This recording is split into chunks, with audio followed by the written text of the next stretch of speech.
وعلیکم السلام ورحمت الله. محترمه، د ټول نه اول خدا چې ذاکر نایک په خپله باندې ګمراه انسان دی او نور خلک هم ګمراه کوي. د دې د وجې نه د بعضې عقاید دا خراب دي. په هغې کې یو دا دی چې دا الله جل شانه په قرآن مجید کې فرمایي لا یمسه الا المطهرون، چې دا قرآن مجید به نه راخلي مګر هغه خلک به راخلي چې د هغوی اودس وي. او ده په خپلو تقاریرو کې ویلي دي چې قرآن مجید بې اودسه راغستی شي. لہذا د قرآن مجید مخالفت کول دا ګناه کبیره ده او کفر ته سړی رسوي.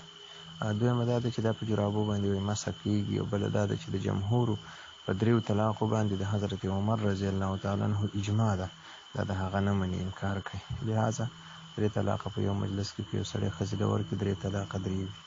او د دې چې کومه حیله ده نو په وخت ضرورت هغه کولی شي بل خاوند سره د نکاح وکړي چې هغه طلاق ورکړي، واپس دې ورسره دا نکاح وکړي. خو بیا هم که یو سړی ښځې ته طلاق ورکړي نو د هغې چې کوم د مهر کور وي، مطلب تا ورپسې مهر کې لیکلی وي هغه کور کې پاتې کېدی شي یا بل ځای کې پاتې کېدېږي، خو کم از کم چې د دې دواړو ترمنځ دا مداخلت نه وي، ګناه کبیره کې به واقع شي. البته خرچه ده نو خامخا خرچه به دا ځکه لیږي چې د ده چې کوم بچي دي هغې ساتي، نو هغه خرچه خو په ده باندې ده، په هغې باندې نه ده، لهذا ټوله خرچه به یې خامخا ادا کوي. علیکم السلام. السلام علیکم ورحمت الله. محترم اهل حدیث دغه وهابیانو ته یا غیر مقلدینو ته ویل شي.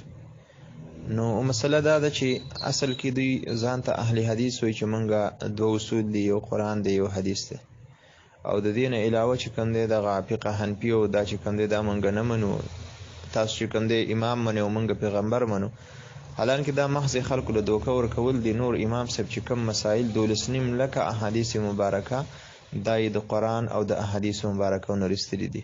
زمونږ چې کوم فقه حنفي دی مونږ اوله کې مونږ دا مسله په قرآن کې شته که نه، نو چې وي نو مونږ قرآن ته ځو، د امام صاحب دا مسلې ته نه ګورو. امام صاحب په هغې کې مسله نه ده کړې د قرآن نه به څوک مخالفت وکړي او کافري. بیا که په هغې کې نه مونږ دا په احادیثو مبارکو کې ګورو، که نه وي نو بیا امام صاحب هغې کې خبرې نه دي کړي، ځکه چې په حدیث مبارکه دا څوک نه مني، هغه په ایمان کې شک وي. یو هغه مسائل وي چې هغه په قرآن کې صریح نه وي ذکر، په احادیثو مبارکو کې صحیح نه وي ذکر، مطلب دا دی ظاهر نه وي ذکر. امامانو چې کوم دی دا کوشش کړی دی چې د هغې نه دا مسلې معلومې کړي دي، او دغه مسلې چې کوم دی کتابونو کې موږ ته د اسانتیا دپاره ذکر کړي دي به حیثیت یو استاذ. د دې د وجې نه دغه 12.5 لکه مسلې دا امام صاحب د دغې قرآن او حدیث مبارکو نه دا رستلي دي، نو دا خو به حیثیت یو استاذ دا منګه امام صاحب دا پسې روان یو چې امام صاحب دا د قرآن او د حدیث مبارک خو وضاحت کړی دی.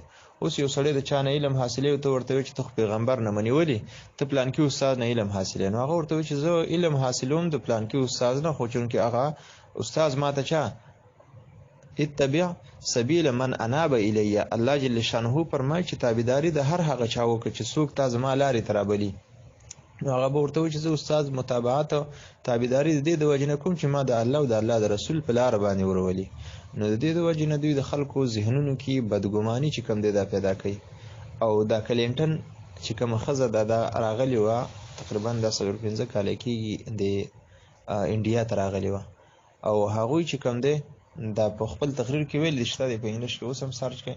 نو په انډیا کې چې کوم هغوی دا ویل چې 80 عرب ډالر چې کوم دی دا موږ په وهابیزم باندې خرج کړل، خو دوی زموږ میشن چې کوم دی هغه کامیاب نه کړو، ناکام یې کړ.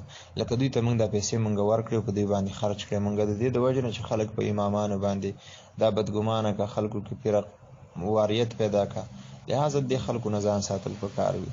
باقي که یو سړی وایي چې موږ پیغمبر علیه الصلاة والسلام منو، تاسو نه منئ، موږ چې څنګه منو الحمدلله دغه شانې بل څوک نه مني.